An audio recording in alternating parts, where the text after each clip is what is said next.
Service by Stewart Clark. And just say that again, please. Take two. You're too quick for me. Customer service! Okay. You're too quick for me. Redirecting. Customer Service by Stewart Clark. It's not complaints that bother me. It's how those complaints are made. If someone gives me constructive feedback in a polite and respectful way, I'll return that courtesy and do everything to resolve the problem. They only have to be polite. Customer service is all I've done since I left school, and for the last 5 years I've worked as a waitress in Bell's Cafe. Nice little job. Made some good mates there, and Rick, the manager, is a laugh, and quite cute too. The customers are friendly. Well, most of them. You're always going to get a few difficult ones. Goes with the territory.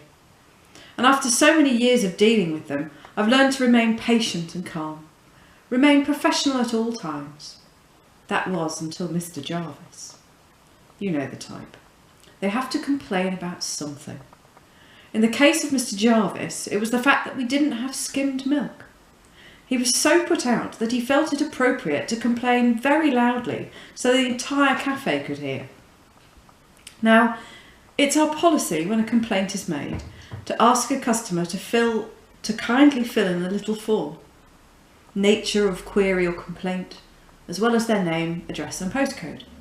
It allows a customer to make suggestions with which Rick can either take on board or issue a letter of apology. I know, right, so professional. I fetched one for Mr. Jarvis and asked him to fill it in. When it was all sorted, my colleagues, "Seriously, Louise, you're always so calm and chirpy, how do you do it?"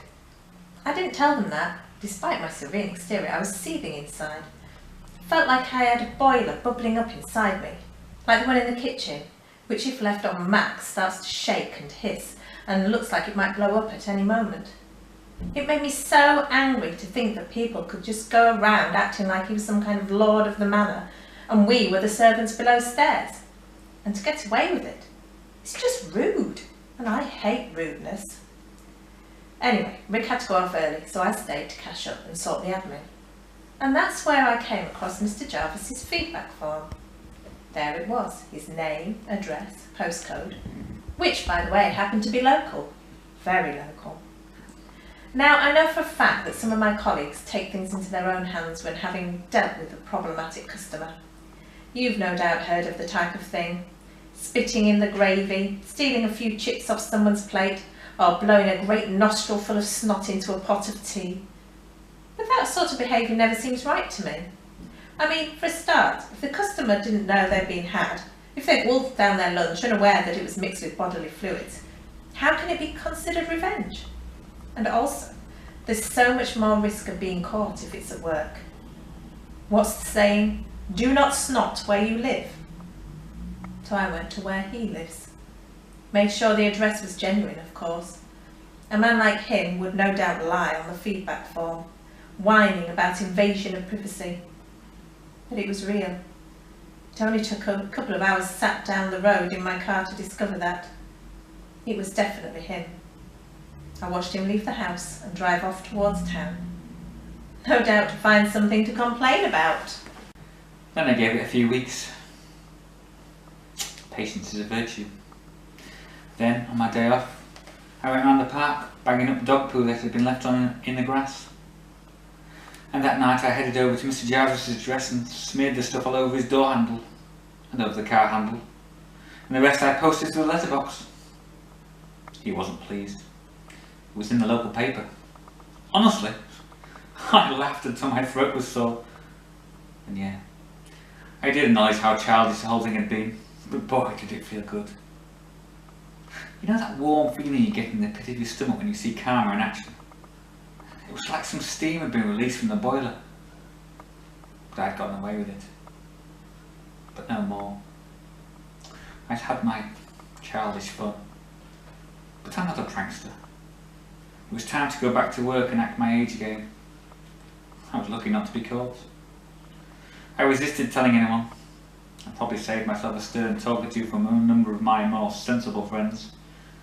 Had a few nights after work with colleagues, went to the cinema, even went on a couple of dates. Things went back to normal and They might have stayed that way if it were not for Mrs. Franks. One of those, what my mate Jess calls, gluten freaks. Okay, so fair enough, she said repeatedly. 1% of them has a genuine allergy, I get it. But it's the 99% of the neurotics, hypochondriacs and pain old attention seekers. Thing is, we have plenty that's gluten free, but Mrs. Franks didn't like any of them, and it wasn't good enough. So of course, I was calm and smiley as I offered my apologies and insisted she fill out a feedback form. And again, I happened to notice she was local. And you know what? She ended up with her gluten-free food after all. 31, I'm serious, different takeaways to her house over the course of an evening. She was beside herself by midnight. I know because I was parked down the road, curled up in my chair, trying not to wee myself with laughter. For the cost of a cheap mobile phone, which I destroyed straight after so they couldn't trace me, and Mrs. Franks was taught some manners. Things went on like this for a while. There was Mr. Carter complaining that we didn't serve alcohol. 2 months later he received a bottle of red wine through the back windscreen of his Mercedes, all over the clean white leather. Ms. Kelly, moaning about the state of the toilet, wrote on our complaint form we should get some bleach. I did get bleach and covered all her laundry that was hanging on the line. And of course Mr. Reynolds didn't like the soup. Didn't like his award-winning rose garden doused with 3 litres of weed killer either. Oh, and he wasn't local, but it was worth the train journey. It was worth it to cool the boiler, to release a little more pressure. This is the thing about customer service. Day in and day out, the same complaints, same questions, same comments, same old. I'm not saying there aren't nice people. There are loads and loads, more than the nasties, but they're not the ones that stick in the mind. I lose patience more and more lately. I remain all polite and upbeat and friendly and helpful, but inside something breaks. Now about Donald Gray. I guess if you're reading this, you know anyway. I have nothing against vegetarians, being one myself since the age of 12. But to force it in everyone's face like that, to anyone who does choose to eat meat, well, that's just irritating. His wife said nothing, just sat there looking bored. Spouses are usually embarrassed by their serial complainant partners, but she didn't seem to bother. I think she was drunk. But on and on he went about dead animals and about our lack of vegetarian options. I couldn't even been asked to argue that we have more than average eatery. I just handed them the form and a pen. Didn't bother leaving a delay this time. I wanted it sorted. And after all, who would suspect me?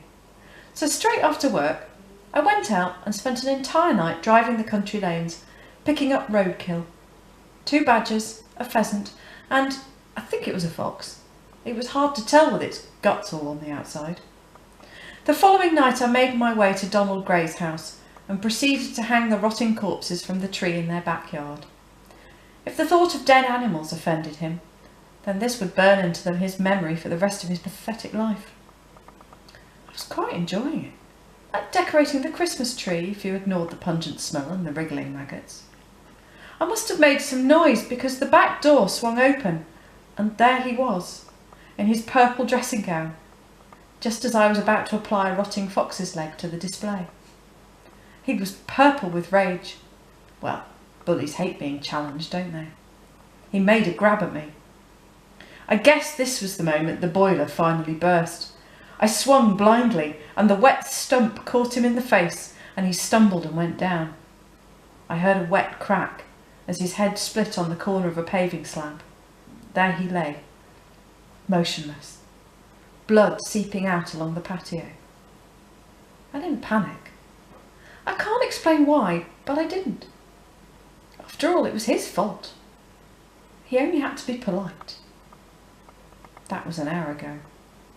I'm back home now, waiting for the police. It's only a matter of time. I'm not scared, nor do I have any regrets. It's been a blast. And had it not been for tonight's events, I'd do it again. I've written this by way of an explanation, just in case I clam up during the interrogation. Well, what do you know? Yesterday they arrested the wife for the murder. No, I'm not kidding, it's on the front page. Turns out Barbara Gray had a criminal record for domestic violence, not helped by a drink problem. She'd seemingly mellowed during the last few years, but that wasn't enough to keep her from being the prime suspect in Donald's murder. Former boyfriends are even prepared to testify against her. Payback, I suppose. Can't say I blame them. I got away with it. So I'm back in work in the morning. I'm looking forward to it. That's the thing about customer service. You never know what's going to happen, who you're going to meet, what things they'll do and say. I'll keep the feedback forms ready, just in case. I'm sure it'll be fine. After all, they only need to be polite.